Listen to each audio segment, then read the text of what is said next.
श्री सिद्धिविनायकाय नमः। पंचमुखी हनुमते नमः। शं शनैश्चराय नमः। अथ श्री पंचमुखी हनुमत् कवच। ओम अस्य श्री पंचमुखी हनुमत् कवच स्तोत्रमन्त्रस्य ब्रह्मा ऋषिः गायत्री छन्दः श्री हनुमान् देवता राम बीजं मम शक्तिः चन्द्रः कीलकम् ओम रोम कवचाय होम होम अस्त्राय फट् ओम हरिमर्कटमर्कटाय स्वाहा। ओम नमो भगवते पंचवदनाय पूर्वकपिमुखाय सकलशत्रुसंहारणाय स्वाहा। ओम नमो भगवते पंचवदनाय दक्षिणमुखाय करालवदनाय नरसिंहाय सकलभूतप्रमथनाय स्वाहा। ओम नमो भगवते पंचवदनाय पश्चिममुखाय गरुडाननाय सकलविषहराय स्वाहा। ओम नमो भगवते पंचवदनाय उत्तरमुखाय आदिवराहाय सकलसम्पत्कराय स्वाहा। ओम नमो भगवते पंचवदनाय ऊर्ध्वमुखाय हयग्रीवाय सकलजनवशकराय स्वाहा। न्यासाः।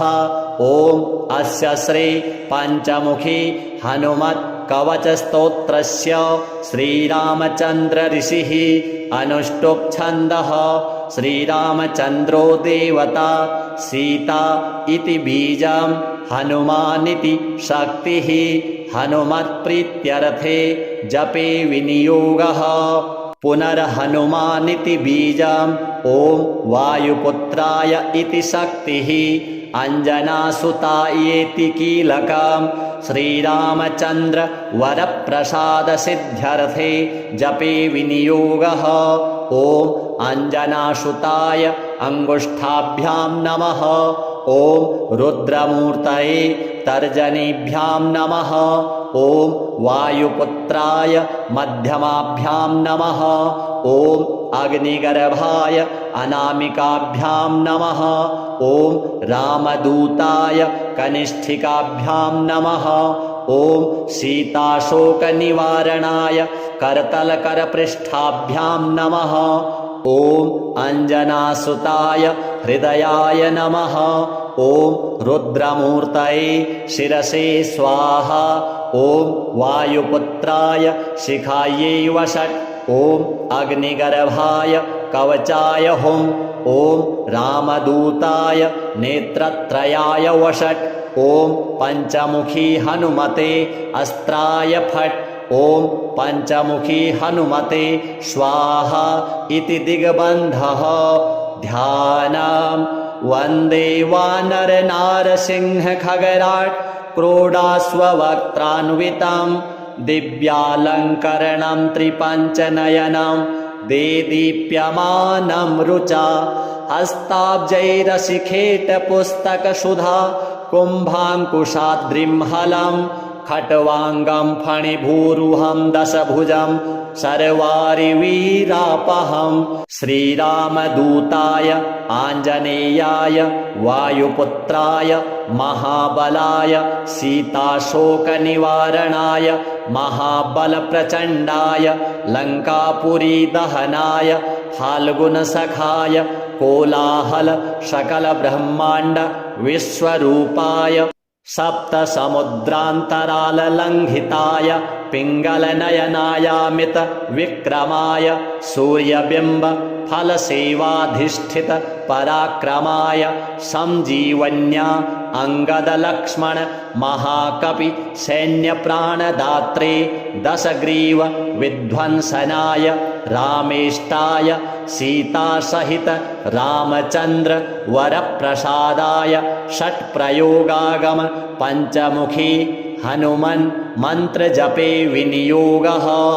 ॐ हरिमर्कटमर्कटाय स्वाहा ॐ हरिमर्कटमर्कटाय वं वं वं वं वं वौषट् स्वाहा ॐ हरिमर्कटमर्कटाय फं फं फं फं फं फट् स्वाहा ॐ हरिमर्कटमर्कटाय खं खं खं खं खं मारणाय स्वाहा ॐ हरिमर्कटमर्कटाय ठं ठं ठं ठं ठं स्तम्भनाय स्वाहा ॐ हरिमर्कटमर्कटाय डं डं डं डं डं आकर्षणाय सकलसम्पत्कराय पञ्चमुखी वीरहनुमते स्वाहा उच्चाटने ॐ ढं ढं ढं ढं ढं कूर्ममूर्तये पञ्चमुखी हनुमते पर्यन्त्र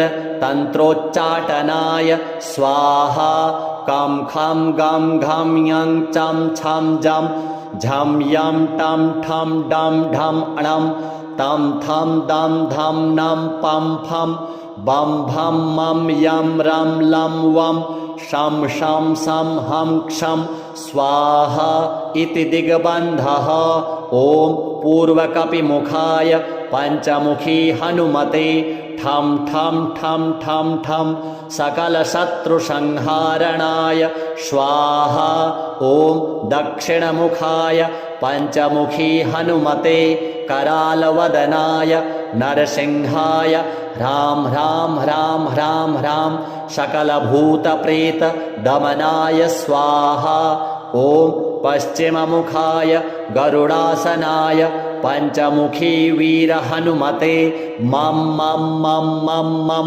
सकलविषहराय स्वाहा ॐ उत्तरमुखे आदिवराहाय लं लं लं लं लं नृसिंहाय नीलकण्ठाय पञ्चमुखी हनुमते स्वाहा ॐ अञ्जनासुताय वायुपुत्राय महाबलाय रामेष्टफाल्गुनसखाय सीताशोकनिवारणाय लक्ष्मणप्राणरक्षकाय कपिसैन्यप्रकाशाय दशग्रीवाभिमानदहनाय श्रीरामचन्द्रवरप्रसादकाय महावीर्याय प्रथमब्रह्माण्डनायकाय पञ्चमुखी हनुमते भूतप्रेतपिशाच ब्रह्मराक्षस शाकिनी डाकिनी अंतरिक्ष गृह परयंत्र परतंत्र सर्वग्रहोच्चाटनाय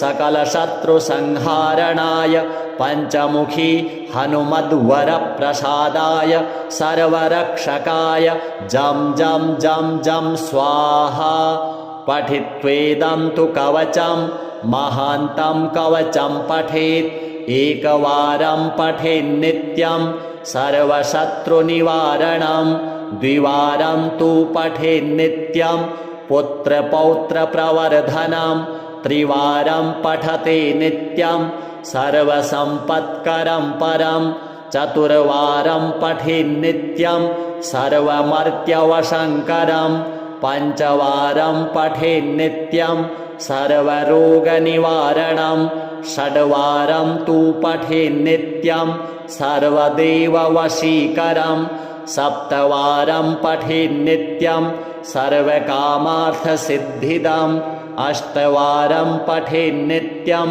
सर्वसौभाग्यदायकं नववारं पठेन्नित्यं सर्वैश्वर्यप्रदायकं दशवारं पठेन्नित्यं त्रैलोक्यज्ञानदर्शनम् एकादशं पठेन्नित्यं सर्वसिद्धिं लभेन्नरः कवचं स्मृतिमात्रेण महालक्ष्मीफलप्रदं तस्माच्च प्रयता भाव्यं कार्यं हनुमतः प्रियं श्रीहनुमद्देवार्पणमस्तु। अथ शनैश्चर स्तोत्रम्। ॐ अस्य श्री शनैश्चर स्तोत्रस्य दशरथ ऋषिः शनैश्चरो देवता त्रिष्टुप्छन्दः शनैश्चर प्रीत्यर्थं जपे विनियोगः। दशरथ उवाच कोणोऽन्तको रौद्रयमोऽथ बभ्रुः कृष्णः शनिः पिङ्गलमन्दशौरिः नित्यं स्मृतो यो हरते च पीडां तस्मै नमः श्रीरविनन्दनाय सुरासुरः किं पुरुषो रगेन्द्रा गन्धर्वविद्याधरपन्नगाश्च पीड्यन्ति सर्वे विषमस्थितेन तस्मै नमः श्रीरविनन्दनाय नरा नरेन्द्रः पशवो मृगेन्द्रा वन्याश्च ये कीटपतङ्गभृङ्गाः पीड्यन्ति सर्वे विषमस्थितेन तस्मै नमः श्रीरविनन्दनाय देशाश्च दुर्गाणि वनानि यत्र सेनानिवेशः पुरपत्तनानि पीड्यन्ति सर्वे विषमस्थितेन तस्मै नमः श्रीरविनन्दनाय तिलैर्यवैर्माशगुडान्नदानैर्लोहेन नीलाम्बरदानतो वा प्रीणाति मन्त्रैर्निजवासरे च तस्मै नमः श्रीरविनन्दनाय प्रयागकूले यमुनातटे च सरस्वती पुण्यजले गुहायां यो योगिनां ध्यानगतोऽपि सूक्ष्मस्तस्मै नमः श्रीरविनन्दनाय अन्यप्रदेशात् स्वगृहं प्रविष्टस्तदीयवारे स नरः सुखी स्यात् गृहात् गतो यो न पुनः प्रयाति तस्मै नमः श्रीरविनन्दनाय स्रष्टा स्वयंभूर्भुवनत्रयस्य त्राता हरीशो हरते पिनाकी एकस्त्रिधारिक् यजुःसाममूर्तिस्तस्मै नमः श्रीरविनन्दनाय शन्यष्टकं यः प्रयतः प्रभाते नित्यं सुपुत्रैः पशुबान्धवैश्च पठेत्तु सौख्यं भुवि भोगयुक्तः प्राप्नोति निर्वाणपदं तदन्ते कोणस्थः पिङ्गलो बभ्रुः कृष्णो रौद्रोऽन्तको यमः सौरिः शनैश्चरो मन्दः पिप्पलादेन संस्तुतः एतानि 10 नामानि प्रातरुत्थाय यः पठेत् शनैश्चरकृता पीडा न कदाचिद् भविष्यति श्रीशनिदेवार्पणमस्तु। ॐ अस्य श्री पञ्चमुखी हनुमत्कवच स्तोत्रमन्त्रस्य ब्रह्मा ऋषिः गायत्री छन्दः श्री हनुमान् देवता राम बीजं मम शक्तिः चन्द्रः कीलकम् ॐ रौं कवचाय हों हौं अस्त्राय फट् ॐ हरिमर्कटमर्कटाय स्वाहा। ॐ नमो भगवते पञ्चवदनाय पूर्वकपिमुखाय सकलशत्रुसंहारणाय स्वाहा। ॐ नमो भगवते पञ्चवदनाय दक्षिणमुखाय करालवदनाय नरसिंहाय सकलभूतप्रमथनाय स्वाहा। ॐ नमो भगवते पञ्चवदनाय पश्चिममुखाय गरुडाननाय सकलविषहराय स्वाहा। ॐ नमो भगवते पञ्चवदनाय उत्तरमुखाय आदिवराहाय सकलसम्पत्कराय स्वाहा। ॐ नमो भगवते पञ्चवदनाय ऊर्ध्वमुखाय हयग्रीवाय सकलजनवशकराय स्वाहा। न्यासाः। ॐ अस्य श्री पञ्चमुखी हनुमत् कवचस्तोत्रस्य श्रीरामचन्द्र ऋषिः अनुष्टुप् छन्दः श्रीरामचन्द्रो देवता सीता इति बीजं हनुमानिति शक्तिः हनुमत्प्रीत्यर्थे जपे विनियोगः पुनर्हनुमानिति बीजं ॐ वायुपुत्राय इति शक्तिः अंजनासुतायेति कीलकं श्रीरामचन्द्र वरप्रसादसिद्ध्यर्थे जपे विनियोगः ॐ अंजनासुताय अंगुष्ठाभ्यां नमः। ॐ रुद्रमूर्तये तर्जनीभ्यां नमः। ॐ वायुपुत्राय मध्यमाभ्यां नमः। ॐ अग्निगर्भाय अनामिकाभ्यां नमः। ॐ रामदूताय कनिष्ठिकाभ्यां नमः। ॐ सीताशोकनिवारणाय करतलकरपृष्ठाभ्यां नमः। ॐ अञ्जनासुताय हृदयाय नमः। ॐ रुद्रमूर्तये शिरसे स्वाहा। ॐ वायुपुत्राय शिखायै वषट्। ॐ अग्निगर्भाय कवचाय हुम्। ॐ रामदूताय नेत्रत्रयाय वषट्। ॐ पञ्चमुखी हनुमते अस्त्राय फट्। ॐ पञ्चमुखी हनुमते स्वाहा इति दिग्बन्धः। ध्यानम् वन्दे वानरनारसिंहखगराट् क्रोडाश्ववक्त्रान्वितं दिव्यालङ्करणं त्रिपञ्चनयनं देदीप्यमानं रुचा हस्ताब्जैरशिखेटपुस्तकसुधा कुम्भाङ्कुशाद्रिं हलं खट्वाङ्गं फणिभूरुहं दशभुजं सर्वारिवीरापहं। श्रीरामदूताय आञ्जनेयाय वायुपुत्राय महाबलाय सीताशोकनिवारणाय महाबलप्रचण्डाय लङ्कापुरीदहनाय फाल्गुनसखाय कोलाहल सकलब्रह्माण्ड विश्वरूपाय सप्तसमुद्रान्तराललङ्घिताय पिङ्गलनयनायामित विक्रमाय सूर्यबिम्ब फलसेवाधिष्ठित पराक्रमाय संजीवन्या अंगदलक्ष्मण महाकपि सैन्यप्राणदात्रे दशग्रीव विध्वंसनाय रामेष्टाय सीतासहित रामचन्द्र वरप्रसादाय षट्प्रयोगागम पञ्चमुखी हनुमन् मन्त्रजपे विनियोगः। ॐ हरिमर्कटमर्कटाय स्वाहा।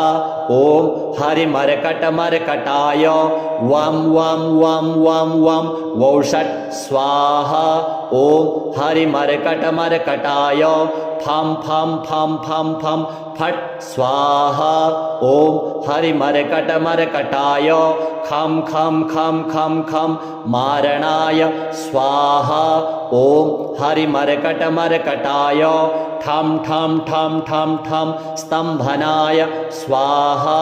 ॐ हरिमर्कटमर्कटाय डं डं डं डं डं आकर्षणाय सकलसम्पत्कराय पञ्चमुखी वीरहनुमते स्वाहा। उच्चाटने ॐ ढं ढं ढं ढं ढं कूर्ममूर्तये पञ्चमुखी हनुमते पर्यन्त्र तन्त्रोच्चाटनाय स्वाहा। कं खं गं घं यं चं छं जं झं यं टं ठं डं ढं णं तं थं दं धं नं पं फं बं भं मं यं रं लं वं शं शं सं हं क्षं स्वाहा इति दिग्बन्धः। ॐ पूर्वकपिमुखाय पञ्चमुखी हनुमते ठं ठं ठं ठं ठं सकलशत्रुसंहारणाय स्वाहा। ॐ दक्षिणमुखाय पञ्चमुखी हनुमते करालवदनाय नरसिंहाय ह्रां ह्रां ह्रां ह्रां ह्रां सकलभूतप्रेतदमनाय स्वाहा। ॐ पश्चिममुखाय गरुडासनाय पञ्चमुखी वीरहनुमते मं मं मं मं मं सकलविषहराय स्वाहा। ॐ उत्तरमुखे आदिवराहाय लं लं लं लं लं नृसिंहाय नीलकण्ठाय पञ्चमुखी हनुमते स्वाहा। ॐ अञ्जनासुताय वायुपुत्राय महाबलाय रामेष्टफाल्गुनसखाय सीताशोकनिवारणाय लक्ष्मणप्राणरक्षकाय कपिसैन्यप्रकाशाय दशग्रीवाभिमानदहनाय श्रीरामचन्द्र वरप्रसादकाय महावीर्याय प्रथमब्रह्माण्डनायकाय पञ्चमुखी हनुमते भूतप्रेतपिशाच ब्रह्मराक्षस शाकिनी डाकिनी अंतरिक्ष गृह परयंत्र परतंत्र सर्वग्रहोच्चाटनाय सकलशत्रुसंहारणाय पंचमुखी हनुमद्वरप्रसादाय सर्वरक्षकाय जं जं जं जं स्वाहा। पठित्वेदं तु कवचं महान्तं कवचं पठेत् एकवारं पठेन्नित्यं सर्वशत्रुनिवारणं द्विवारं तु पठेन्नित्यं पुत्रपौत्रप्रवर्धनं त्रिवारं पठते नित्यं सर्वसम्पत्करं परं चतुर्वारं पठेन्नित्यं सर्वमर्त्यवशङ्करं पञ्चवारं पठेन्नित्यं सर्वरोगनिवारणं षड्वारं तु पठेन्नित्यं सर्वदेववशीकरं सप्तवारं पठेन्नित्यं सर्वकामार्थसिद्धिदम् अष्टवारं पठेन्नित्यं सर्वसौभाग्यदायकं नववारं पठेन्नित्यं सर्वैश्वर्यप्रदायकं दशवारं पठेन्नित्यं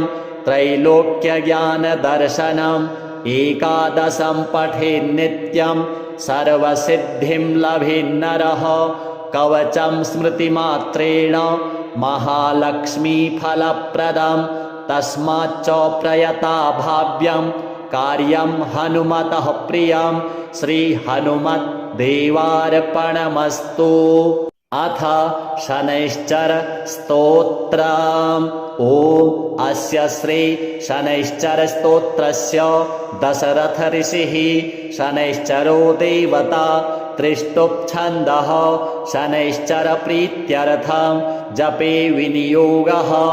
दशरथ उवाच कोणोऽन्तको रौद्रयमोऽथ बभ्रुः कृष्णः शनिः पिङ्गलमन्दशौरिः नित्यं स्मृतो यो हरते च पीडां तस्मै नमः श्रीरविनन्दनाय। सुरासुरः किं पुरुषो रगेन्द्रा गन्धर्वविद्याधरपन्नगाश्च पीड्यन्ति सर्वे विषमस्थितेन तस्मै नमः श्रीरविनन्दनाय। नरा नरेन्द्रः पशवो मृगेन्द्रा वन्याश्च ये कीटपतङ्गभृङ्गाः पीड्यन्ति सर्वे विषमस्थितेन तस्मै नमः श्रीरविनन्दनाय। देशाश्च दुर्गाणि वनानि यत्र सेनानिवेशः पुरपत्तनानि पीड्यन्ति सर्वे विषमस्थितेन तस्मै नमः श्रीरविनन्दनाय। तिलैर्यवैर्माशगुडान्नदानैर्लोहेन नीलाम्बरदानतो वा प्रीणाति मन्त्रैर्निजवासरे च तस्मै नमः श्रीरविनन्दनाय। प्रयागकूले यमुनातटे च सरस्वती पुण्यजले गुहायां यो योगिनां ध्यानगतोऽपि सूक्ष्मस्तस्मै नमः श्रीरविनन्दनाय।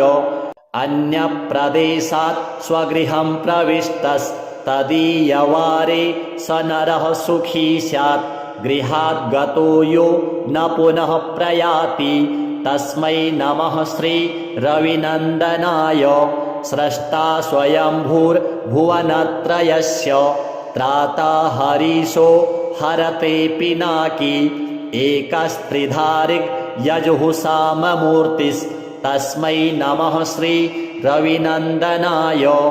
शन्यष्टकं यः प्रयतः प्रभाते नित्यं सुपुत्रैः पशुबान्धवैश्च पठेत्तु सौख्यं भुवि भोगयुक्तः प्राप्नोति निर्वाणपदं तदन्ते कोणस्थः पिङ्गलो बभ्रुः कृष्णो रौद्रोऽन्तको यमः सौरिः शनैश्चरो मन्दः पिप्पलादेन संस्तुतः एतानि 10 नामानि प्रातरुत्थाय यः पठेत् शनैश्चरकृता पीडा न कदाचिद् भविष्यति।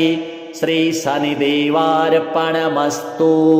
ॐ अस्य श्री पञ्चमुखी हनुमत्कवच स्तोत्रमन्त्रस्य ब्रह्मा ऋषिः गायत्री छन्दः श्री हनुमान् देवता राम बीजं मम शक्तिः चन्द्रः कीलकम् ॐ रौं कवचाय हों हौं अस्त्राय फट् ॐ हरिमर्कटमर्कटाय स्वाहा। ॐ नमो भगवते पञ्चवदनाय पूर्वकपिमुखाय सकलशत्रुसंहारणाय स्वाहा। ॐ नमो भगवते पञ्चवदनाय दक्षिणमुखाय करालवदनाय नरसिंहाय सकलभूतप्रमथनाय स्वाहा। ॐ नमो भगवते पञ्चवदनाय पश्चिममुखाय गरुडाननाय सकलविषहराय स्वाहा। ॐ नमो भगवते पञ्चवदनाय उत्तरमुखाय आदिवराहाय सकलसम्पत्कराय स्वाहा।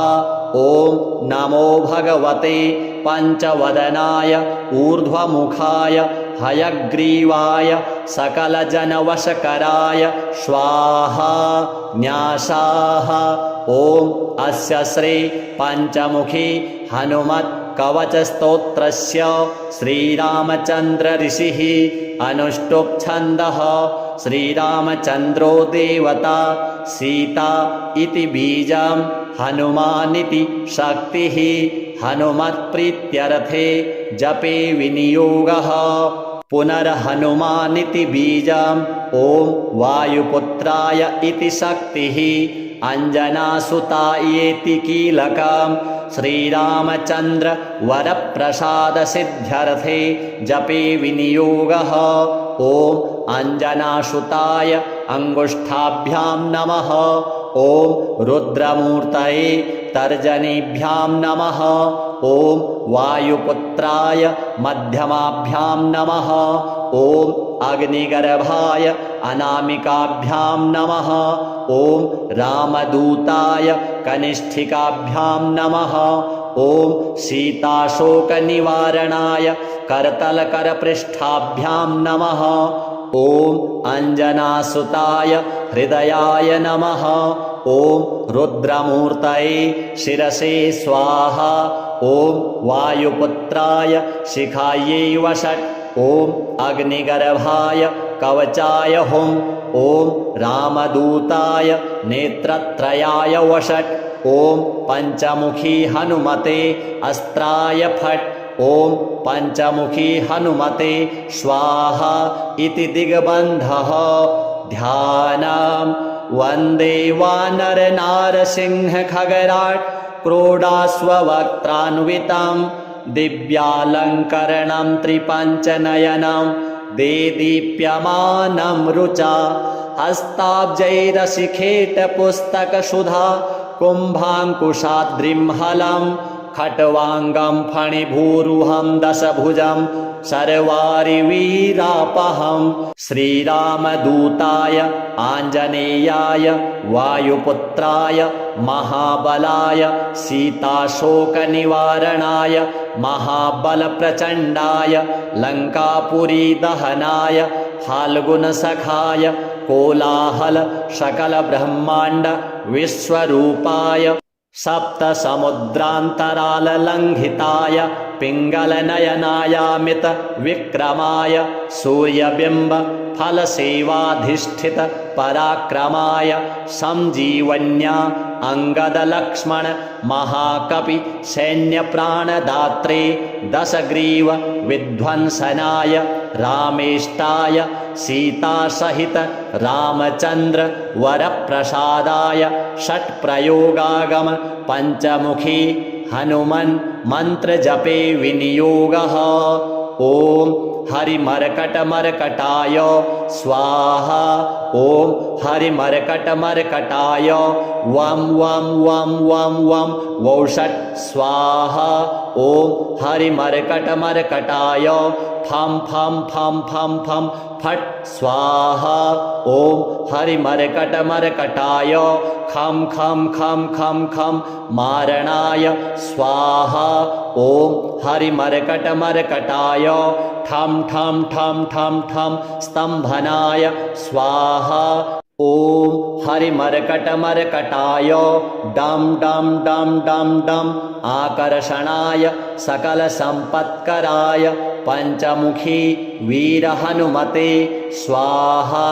उच्चाटने ॐ ढं ढं ढं ढं ढं कूर्ममूर्तये पञ्चमुखी हनुमते पर्यन्त्र तन्त्रोच्चाटनाय स्वाहा।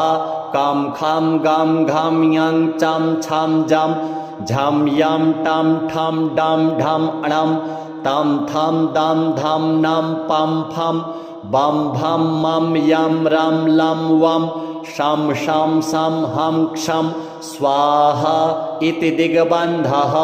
ॐ पूर्वकपिमुखाय पञ्चमुखी हनुमते ठं ठं ठं ठं ठं सकलशत्रुसंहारणाय स्वाहा। ॐ दक्षिणमुखाय पञ्चमुखी हनुमते करालवदनाय नरसिंहाय ह्रां ह्रां ह्रां ह्रां ह्रां सकलभूतप्रेतदमनाय स्वाहा। ॐ पश्चिममुखाय गरुडासनाय पञ्चमुखी वीरहनुमते मं मं मं मं मं सकलविषहराय स्वाहा। ॐ उत्तरमुखे आदिवराहाय लं लं लं लं लं नृसिंहाय नीलकण्ठाय पञ्चमुखी हनुमते स्वाहा। ॐ अञ्जनासुताय वायुपुत्राय महाबलाय रामेष्टफाल्गुनसखाय सीताशोकनिवारणाय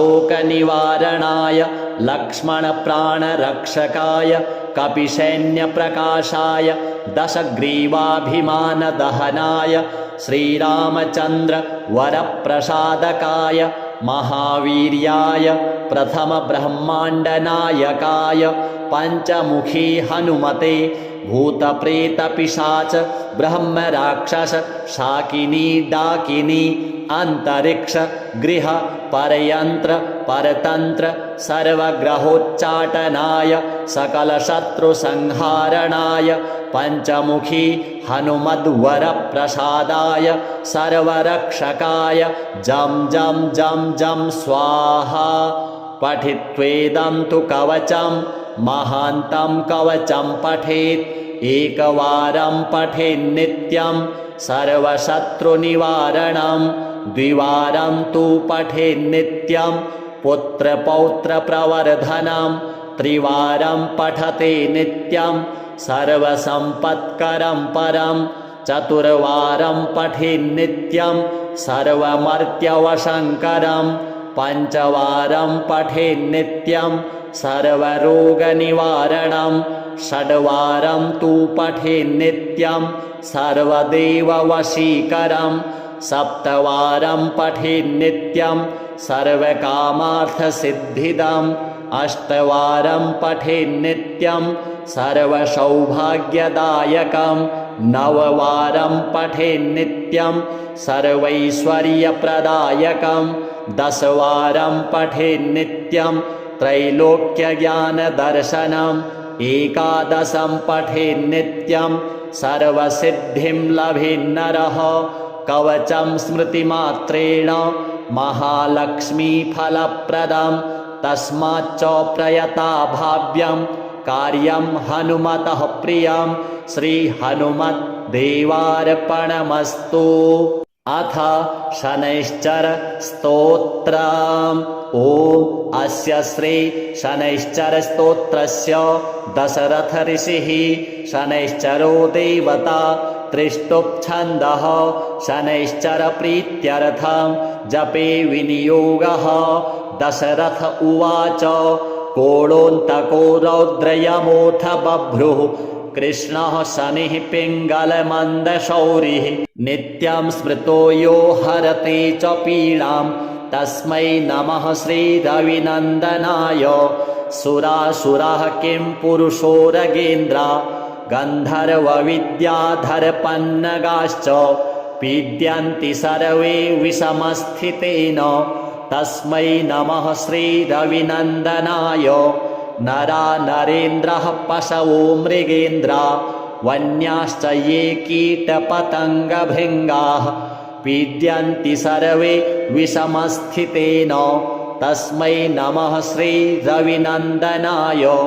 देशाश्च दुर्गाणि वनानि यत्र सेनानिवेशः पुरपत्तनानि पीड्यन्ति सर्वे विषमस्थितेन तस्मै नमः श्रीरविनन्दनाय। तिलैर्यवैर्माशगुडान्नदानैर्लोहेन नीलाम्बरदानतो वा प्रीणाति मन्त्रैर्निजवासरे च तस्मै नमः श्रीरविनन्दनाय।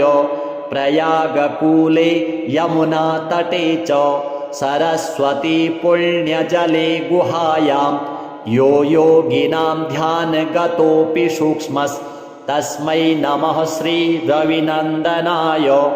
अन्यप्रदेशात् स्वगृहं प्रविष्टस्तदीयवारे स नरः सुखी स्यात् गृहात् गतो यो न पुनः प्रयाति तस्मै नमः श्रीरविनन्दनाय। स्रष्टा स्वयंभूर्भुवनत्रयस्य त्राता हरीशो हरते पिनाकी एकस्त्रिधारिक् यजुःसाममूर्तिस्तस्मै नमः श्रीरविनन्दनाय। शन्यष्टकं यः प्रयतः प्रभाते नित्यं सुपुत्रैः पशुबान्धवैश्च पठेत्तु सौख्यं भुवि भोगयुक्तः प्राप्नोति निर्वाणपदं तदन्ते। कोणस्थः पिङ्गलो बभ्रुः कृष्णो रौद्रोऽन्तको यमः सौरिः शनैश्चरो मन्दः पिप्पलादेन संस्तुतः। एतानि दश नामानि प्रातरुत्थाय यः पठेत् शनैश्चरकृता पीडा न कदाचित् भविष्यति। श्रीशनिदेवार्पणमस्तु। ॐ अस्य श्री पञ्चमुखी हनुमत्कवच स्तोत्रमन्त्रस्य ब्रह्मा ऋषिः गायत्री छन्दः श्री हनुमान् देवता राम बीजं मम शक्तिः चन्द्रः कीलकम् ॐ रौं कवचाय हों हौं अस्त्राय फट् ॐ हरिमर्कटमर्कटाय स्वाहा। ॐ नमो भगवते पञ्चवदनाय पूर्वकपिमुखाय सकलशत्रुसंहारणाय स्वाहा। ॐ नमो भगवते पञ्चवदनाय दक्षिणमुखाय करालवदनाय नरसिंहाय सकलभूतप्रमथनाय स्वाहा। ॐ नमो भगवते पञ्चवदनाय पश्चिममुखाय गरुडाननाय सकलविषहराय स्वाहा। ॐ नमो भगवते पञ्चवदनाय उत्तरमुखाय आदिवराहाय सकलसम्पत्कराय स्वाहा। ॐ नमो भगवते पञ्चवदनाय ऊर्ध्वमुखाय हयग्रीवाय सकलजनवशकराय स्वाहा। न्यासाः।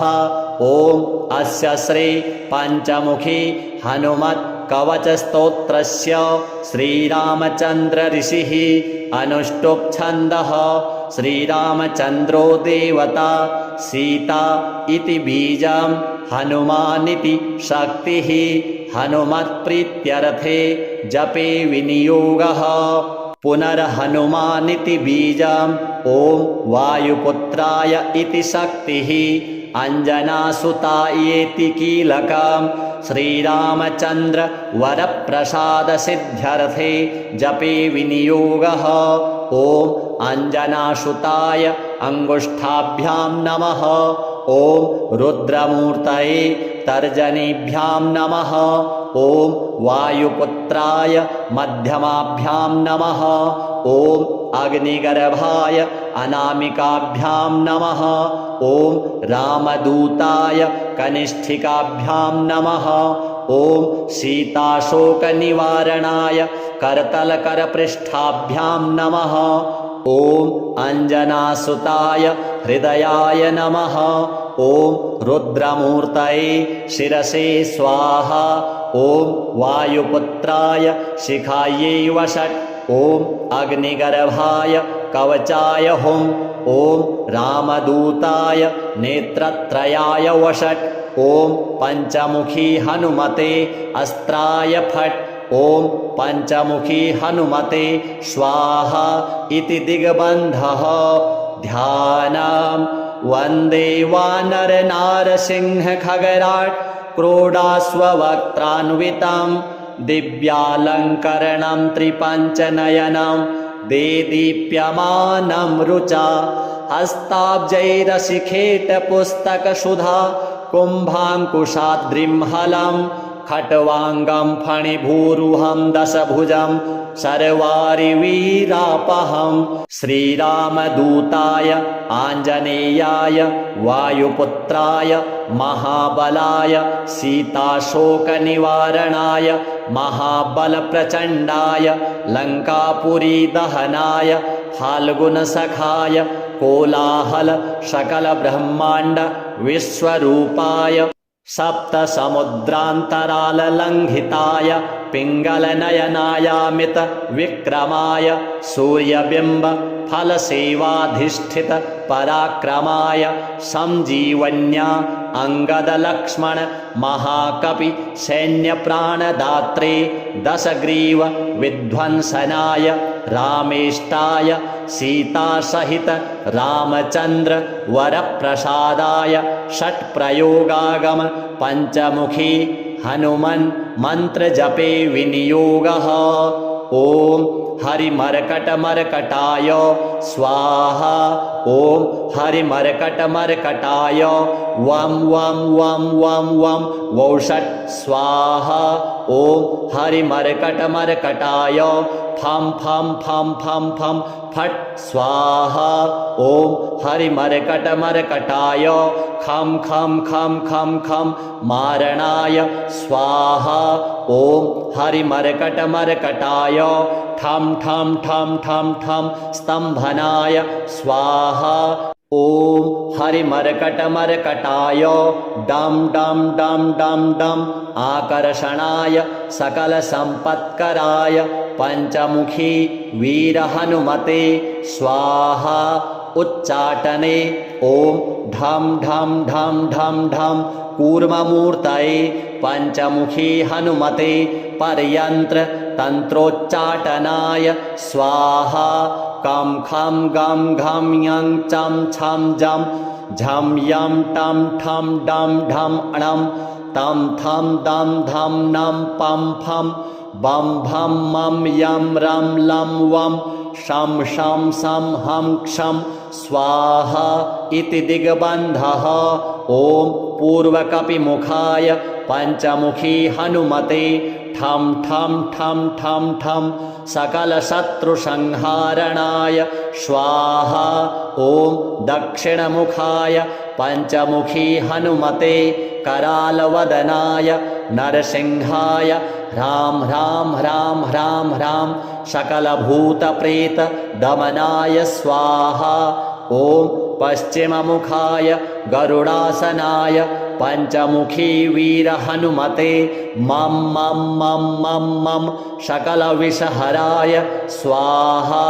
ॐ उत्तरमुखे आदिवराहाय लं लं लं लं लं नृसिंहाय नीलकण्ठाय पञ्चमुखी हनुमते स्वाहा। ॐ अञ्जनासुताय वायुपुत्राय महाबलाय रामेष्टफाल्गुनसखाय सीताशोकनिवारणाय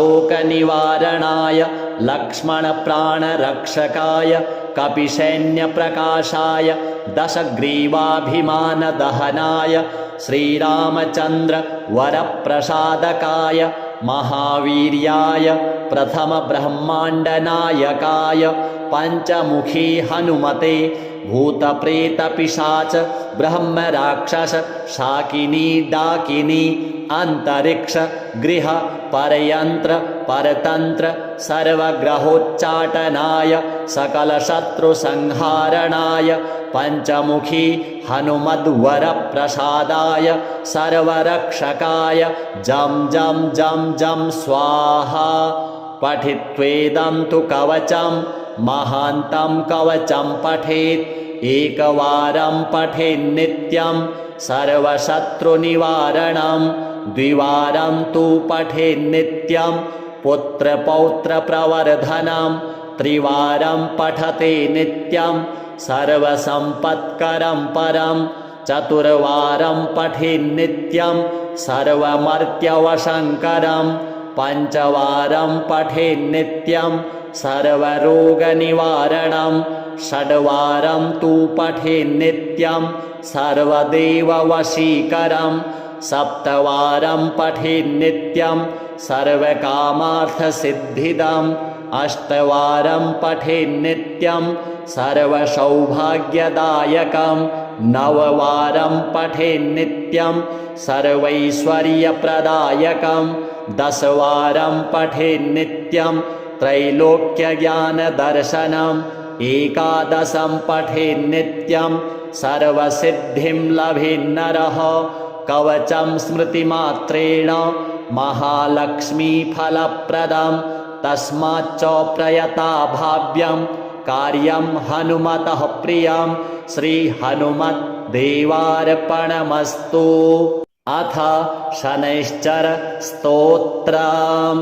ॐ अस्य श्री शनैश्चर स्तोत्रस्य दशरथ ऋषिः शनैश्चरो देवता त्रिष्टुप् छन्दः शनैश्चर प्रीत्यर्थं जपे विनियोगः। दशरथ उवाच कोणोऽन्तको रौद्रयमोऽथ बभ्रुः कृष्णः शनिः पिङ्गलमन्दशौरिः नित्यं स्मृतो यो हरते च पीडां तस्मै नमः श्रीरविनन्दनाय। सुरासुरः किं पुरुषोरगेन्द्रा गन्धर्वविद्याधरपन्नगाश्च पीड्यन्ति सर्वे विषमस्थितेन तस्मै नमः श्रीरविनन्दनाय।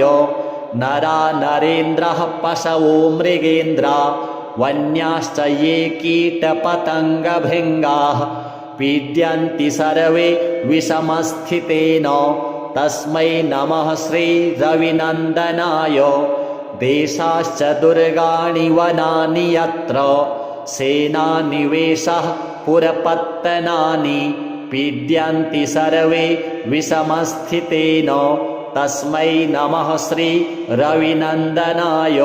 तिलैर्यवैर्माशगुडान्नदानैर्लोहेन नीलाम्बरदानतो वा प्रीणाति मन्त्रैर्निजवासरे च तस्मै नमः श्रीरविनन्दनाय।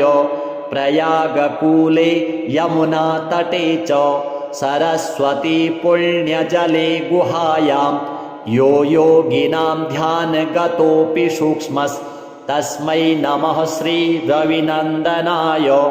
अन्यप्रदेशात् स्वगृहं प्रविष्टस्तदीयवारे स नरः सुखी स्यात् गृहात् गतो यो न पुनः प्रयाति तस्मै नमः श्रीरविनन्दनाय। स्रष्टा स्वयंभूर्भुवनत्रयस्य त्राता हरीशो हरते पिनाकी एकस्त्रिधारिक् यजुःसाममूर्तिस्तस्मै नमः श्रीरविनन्दनाय।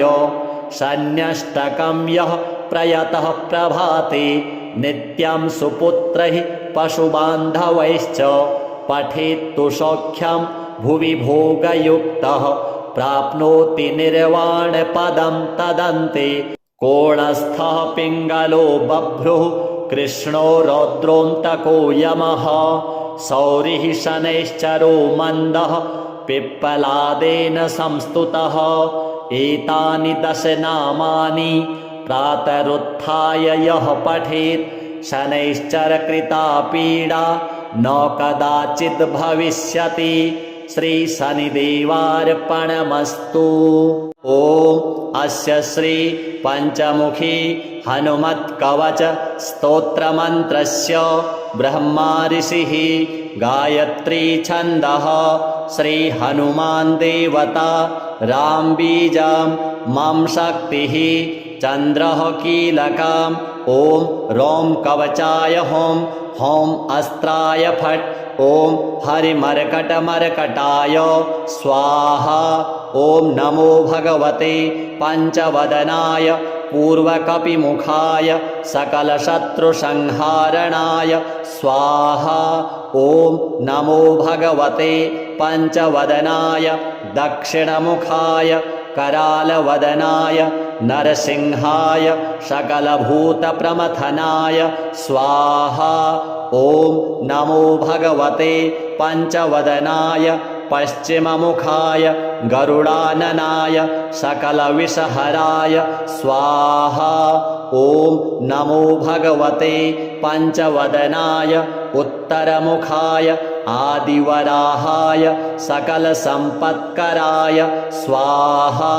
ॐ नमो भगवते पञ्चवदनाय ऊर्ध्वमुखाय हयग्रीवाय सकलजनवशकराय स्वाहा। न्यासाः। ॐ अस्य श्री पञ्चमुखी हनुमत् कवचस्तोत्रस्य श्रीरामचन्द्र ऋषिः अनुष्टुप् छन्दः श्रीरामचन्द्रो देवता सीता इति बीजं हनुमानिति शक्तिः हनुमत्प्रीत्यर्थे जपे विनियोगः पुनर्हनुमानिति बीजं ॐ वायुपुत्राय इति शक्तिः अंजनासुतायेति कीलकं श्रीरामचन्द्र वरप्रसादसिद्ध्यर्थे जपे विनियोगः ॐ अंजनासुताय अंगुष्ठाभ्यां नमः। ॐ रुद्रमूर्तये तर्जनीभ्यां नमः। ॐ वायुपुत्राय मध्यमाभ्यां नमः। ॐ अग्निगर्भाय अनामिकाभ्यां नमः। ॐ रामदूताय कनिष्ठिकाभ्यां नमः। ॐ सीताशोकनिवारणाय करतलकरपृष्ठाभ्यां नमः। ॐ अंजनासुताय हृदयाय नमः। ॐ रुद्रमूर्तये शिरसे स्वाहा। ॐ वायुपुत्राय शिखायै वषट्। ॐ अग्निगर्भाय कवचाय हुं। ॐ रामदूताय नेत्रत्रयाय वषट्। ॐ पञ्चमुखी हनुमते अस्त्राय फट्। ॐ पञ्चमुखी हनुमते स्वाहा इति दिग्बन्धः। ध्यानं वन्दे वानरनारसिंह खगराट् क्रोडास्ववक्त्रान्वितं दिव्यालङ्करणं त्रिपञ्चनयनं देदीप्यमानं रुचा हस्ताब्जैरशिखेटपुस्तकसुधा कुम्भाङ्कुशाद्रिं हलं खट्वाङ्गं फणिभूरुहं दशभुजं सर्वारिवीरापहं श्रीरामदूताय आञ्जनेयाय वायुपुत्राय महाबलाय सीताशोकनिवारणाय महाबलप्रचण्डाय लङ्कापुरीदहनाय फाल्गुनसखाय कोलाहल सकलब्रह्माण्ड विश्वरूपाय सप्तसमुद्रान्तराललङ्घिताय पिङ्गलनयनायामित विक्रमाय सूर्यबिम्ब फलसेवाधिष्ठित पराक्रमाय संजीवन्या अंगदलक्ष्मण महाकपि सैन्यप्राणदात्रे दशग्रीव विध्वंसनाय रामेष्टाय सीतासहित रामचन्द्र वरप्रसादाय षट्प्रयोगागम पञ्चमुखी हनुमन् मन्त्रजपे विनियोगः। ॐ हरिमर्कटमर्कटाय स्वाहा। ॐ हरिमर्कटमर्कटाय वं वं वं वं वं वौषट् स्वाहा। ॐ हरिमर्कटमर्कटाय फं फं फं फं फं फट् स्वाहा। ॐ हरिमर्कटमर्कटाय खं खं खं खं खं मारणाय स्वाहा। ॐ हरिमर्कटमर्कटाय ठं ठं ठं ठं ठं स्तम्भनाय स्वाहा। ॐ हरिमर्कटमर्कटाय डं डं डं डं डं आकर्षणाय सकलसम्पत्कराय पञ्चमुखी वीरहनुमते स्वाहा। उच्चाटने ॐ ढं ढं ढं ढं ढं कूर्ममूर्तये पञ्चमुखी हनुमते पर्यन्त्र तन्त्रोच्चाटनाय स्वाहा। कं खं गं घं यं चं छं जं झं यं टं ठं डं ढं णं तं थं दं धं नं पं फं बं भं मं यं रं लं वं शं शं सं हं क्षं स्वाहा इति दिग्बन्धः। ॐ पूर्वकपिमुखाय पञ्चमुखी हनुमते ठं ठं ठं ठं ठं सकलशत्रुसंहारणाय स्वाहा। ॐ दक्षिणमुखाय पञ्चमुखी हनुमते करालवदनाय नरसिंहाय ह्रां ह्रां ह्रां ह्रां ह्रां सकलभूतप्रेतदमनाय स्वाहा। ॐ पश्चिममुखाय गरुडासनाय पञ्चमुखी वीरहनुमते मं मं मं मं मं सकलविषहराय स्वाहा।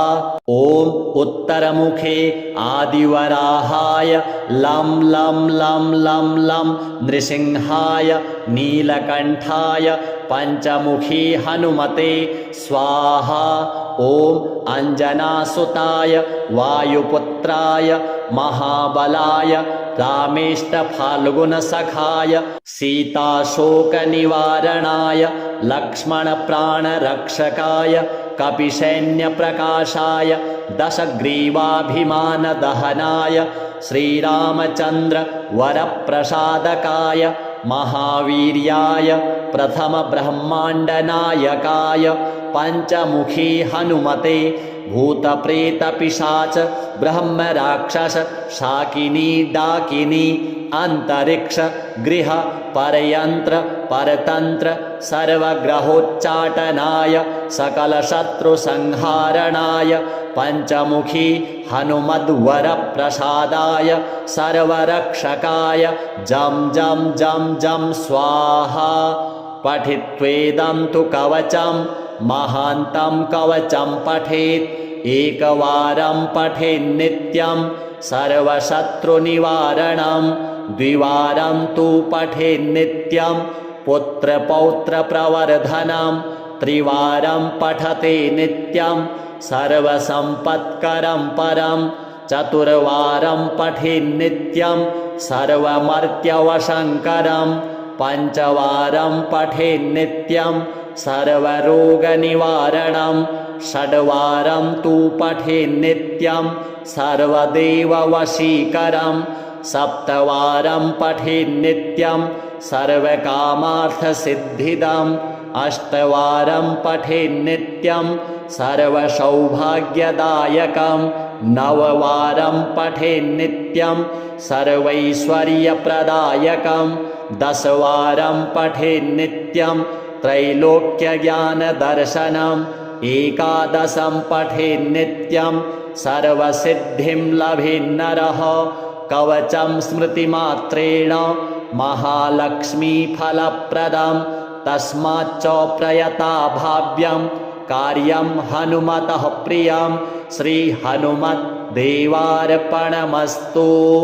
अथ शनैश्चर स्तोत्रम्।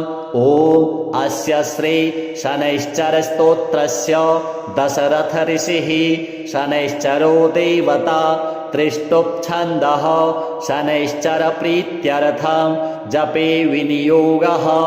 दशरथ उवाच कोणोऽन्तको रौद्रयमोऽथ बभ्रुः कृष्णः शनिः पिङ्गलमन्दशौरिः नित्यं स्मृतो यो हरते च पीडां तस्मै नमः श्रीरविनन्दनाय। सुरासुरः किं पुरुषो रगेन्द्रा गन्धर्वविद्याधरपन्नगाश्च पीड्यन्ति सर्वे विषमस्थितेन तस्मै नमः श्रीरविनन्दनाय। नरा नरेन्द्रः पशवो मृगेन्द्रा वन्याश्च ये कीटपतङ्गभृङ्गाः पीड्यन्ति सर्वे विषमस्थितेन तस्मै नमः श्रीरविनन्दनाय। देशाश्च दुर्गाणि वनानि यत्र सेनानिवेशः पुरपत्तनानि पीड्यन्ति सर्वे विषमस्थितेन तस्मै नमः श्रीरविनन्दनाय। तिलैर्यवैर्माशगुडान्नदानैर्लोहेन नीलाम्बरदानतो वा प्रीणाति मन्त्रैर्निजवासरे च तस्मै नमः श्रीरविनन्दनाय। प्रयागकूले यमुनातटे च सरस्वती पुण्यजले गुहायां यो योगिनां ध्यानगतोऽपि सूक्ष्मस्तस्मै नमः श्रीरविनन्दनाय। अन्यप्रदेशात् स्वगृहं प्रविष्टस्तदीयवारे स नरः सुखी स्यात् गृहात् गतो यो न पुनः प्रयाति तस्मै नमः श्रीरविनन्दनाय। स्रष्टा स्वयंभूर्भुवनत्रयस्य त्राता हरीशो हरते पिनाकी एकस्त्रिधारिक् यजुःसाममूर्तिस्तस्मै नमः श्रीरविनन्दनाय। षण्यष्टकं यः प्रयतः प्रभाते नित्यं सुपुत्रैः पशुबान्धवैश्च पठेत्तु सौख्यं भुवि भोगयुक्तः प्राप्नोति निर्वाणपदं तदन्ते।